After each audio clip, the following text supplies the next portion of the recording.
Ang title po ng story natin ngayon ay Tago-Taguan. Elementary pa lang noon sila Jercel nang nagkayayaan silang maglaro ng tago-taguan.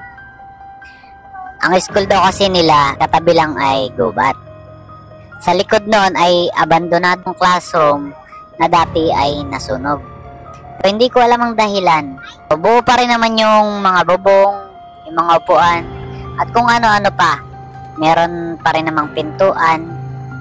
Makikita mo naman na parang classroom pa rin siya. Kaya pumunta daw sila para magtago. Jercel, ayan na ata siya. Sarado na natin yung pinto. Yaya nung isa niyang kaklase.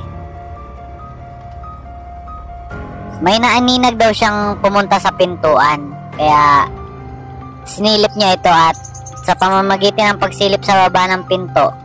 Pero laking gulat daw ni Jercel nang biglang may nakasilip rito na bata.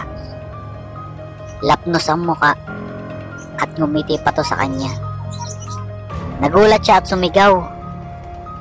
Sabi ng kaklase niya, baka daw kasama yung bata sa sunog na nangyari dun sa classroom.